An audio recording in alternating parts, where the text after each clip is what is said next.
enhance nature.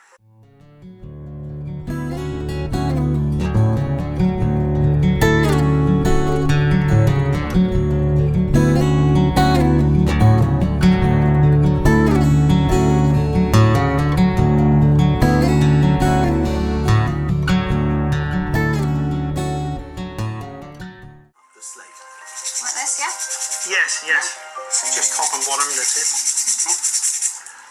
Just another 100 to go. Would you go back to city life, Gerard? Not really, to be honest. I fell in love with nature here, especially here in Northumberland.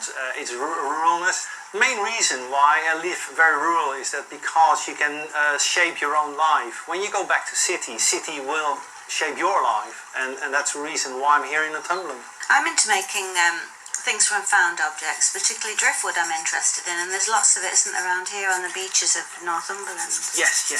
Nice.